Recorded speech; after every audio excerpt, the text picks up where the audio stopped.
Theodore Teddy Temish, June 4, 1967, April 7, 1995, was an American soldier accused of spying for the Soviet Union in 1990. He underwent an investigation after hiking 3 miles from one observation tower in Alaska to another, while sick and injured, following a power failure at the post where he was stationed. Documents were found among his belongings which appeared to contain correspondence between himself and a Soviet liaison. However, upon further investigation, it was discovered that the communications were actually a forgery, created by Temish himself, as part of an elaborate fantasy life that he had fabricated. The charges of espionage against him were eventually dropped, but he was discharged from the army and later committed suicide. He has been described as a Walter Mitty-like figure. Early life. Theodore Temish was born in Syracuse, New York in 1967. He was of Ukrainian and Greek descent. His father's surname was originally Timoshenko. His mother was from the city of Thessaloniki, Greece.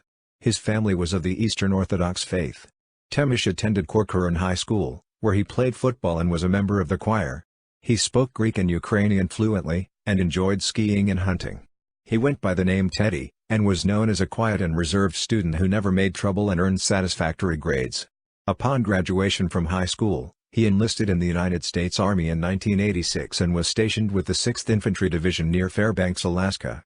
He served as a radio operator and maintainer, attaining the rank of corporal. Incident. On November 3, 1990, Temish was stationed at a remote observation tower about 60 miles north of Fairbanks.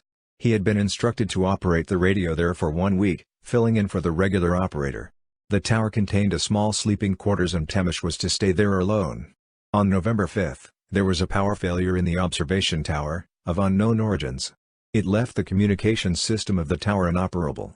On this same day, Temish became violently ill, suffering from a high fever, dizziness, nausea, and intense head pain.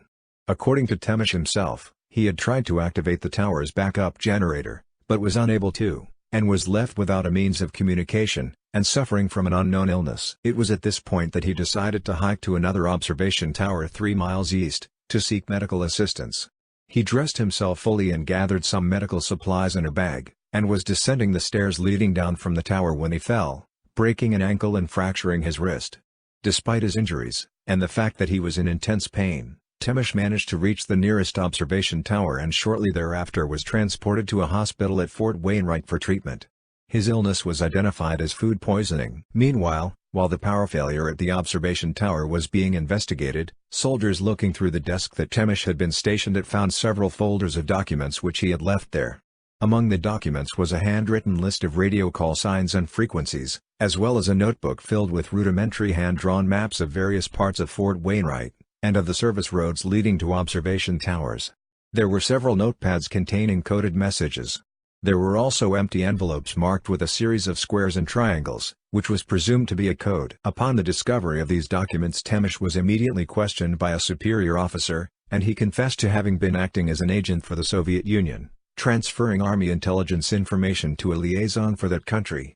On November 10, 1990, he was formally charged with espionage. However, after closer scrutiny, the documents that were discovered in Temish's desk were found to have been completely fabricated, the codes within them merely a meaningless series of symbols. One notepad was found that had been completely filled in with black ink, containing no information whatsoever. Another had a series of circles, increasing and decreasing in size, drawn on every page. Army intelligence officers determined that there was nothing written in any of the documents that constituted genuine espionage, and that Temish had most likely created his identity as a spy out of whole cloth. He was referred to a panel of Army psychiatrists, who determined Temish to be expressing symptoms of histrionic personality disorder and pathological delusion. They concluded that he had been living in a dream and that he had built up a towering, fraudulent persona as a secret agent to cope with what he saw as an uninteresting and pointless life, in the manner of Walter Mitty, a famous fictional character by James Thurber who imagines himself in various exciting scenarios to combat the boredom of his actual life. During the examination, Temish made a second confession, this time admitting to fabricating all of the documents. An official statement noted, "The subject, Corporal Temish, suffers from profound feelings of inadequacy and disillusionment, and has created this elaborate fantasy life, as a spy, rather than face reality.